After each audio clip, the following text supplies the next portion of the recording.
Fico pensando aqui, a gente imagina que ter dinheiro é o mais importante, fazer esse acúmulo de bens para com esse dinheiro poder ajudar mais pessoas. Mas se você fizer o exercício de pensar em você obtendo dinheiro, riqueza, para daí ajudar as pessoas, perceba que você vai se perder pelo caminho e essa bola de neve que é ter dinheiro vai te envolver. Como aquele desenho do pica-pau que vem uma bola de neve da montanha rolando, tromba no pica-pau e ele passa a fazer parte da bola de neve que vem descendo morro abaixo. Isso é você tentar fazer caridade com dinheiro, ou seja, enquanto você atualmente, como você trabalha e sofre ali, faz uma caridade com o dinheiro sofrido que você ganhou no mês e até pode até fazer falta para você no final do mês dar uma esmola, alguma coisa. Esse daí é a caridade mais efetiva e forte, porque além ela trabalha mais com você, né?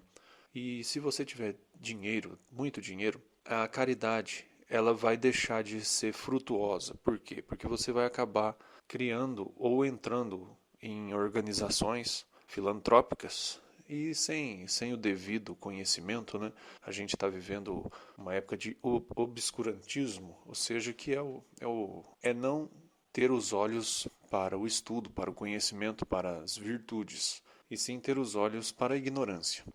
Então você simplesmente adota que alguma empresa de filantropia é boa, como você não quer se ocupar de fazer a caridade completa, você pega os seus milhares de reais, algumas coisas assim, por ter esse seu coração caridoso, você vai e ajuda algum centro desse daí. Só que aí você acaba mais contribuindo com a maldade no mundo do que com a ajuda, né? Porque você não consegue ver a que coisa está ligado este centro de ajuda humanitária. Enquanto que antes, quando você fazia uma oferta, dava uma esmola do que te faltaria no final do mês, você tinha mais frutos, tinha mais pontos com Jesus do que tendo muito dinheiro para fazer. Jesus diz a viúva que coloca 2 moedinhas no pote do templo. Ele diz: esta viúva deu mais do que todos aqui, porque ela deu o que lhe faltará para comer.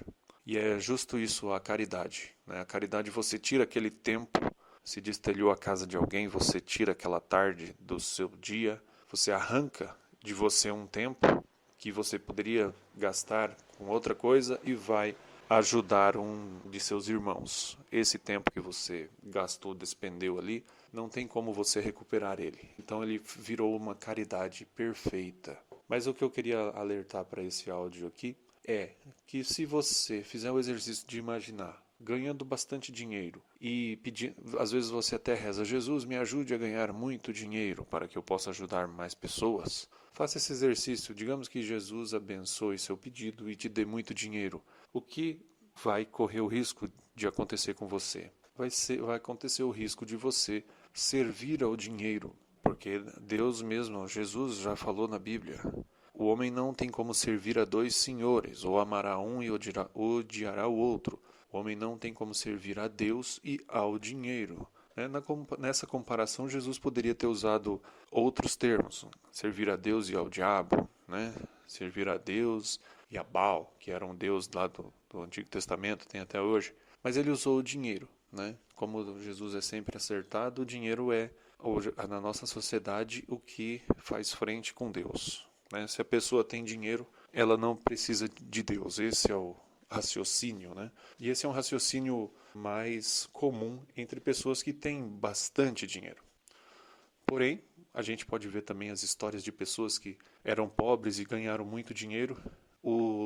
Elas se queixam de não ter encontrado a felicidade. Depois de usufruir da vida, comprar carro, ir para os puteiros da vida, fechar as zonas, comer todas as mulheres que são servas do dinheiro também, essas pessoas acabam caindo num vazio muito grande.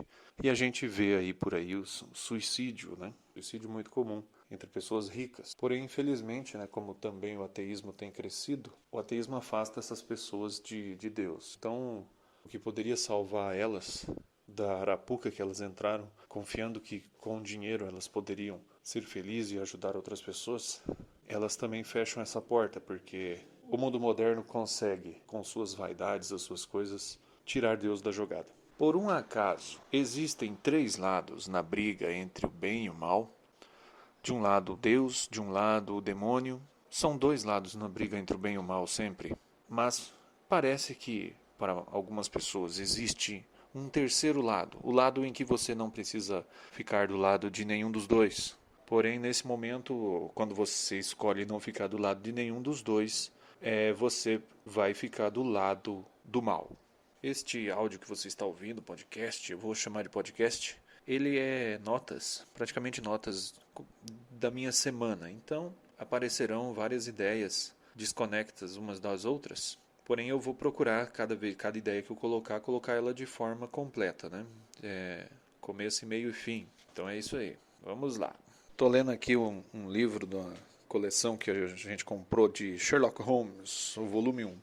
E a minha queixa, não do livro, né, mas de uma situação que acontece sempre que a gente está lendo, é que você vai lendo os diálogos e aí, quando o diálogo começa, você sabe quem está falando. Pessoa 1 está falando, pessoa 2 está interagindo, respondendo. Porém, depois o diálogo vai seguindo e o modo da pessoa escrever, determinar de quem é a fala, às vezes ele vai sumindo e vai ficando apenas assim, perguntou, respondeu, disse, chamou, e nisso você não percebe mais, você se perde e não sabe mais a fala de quem que é, né? Quem que está falando o que ali? Pessoa 1 que está falando ou é a pessoa 2 que está falando?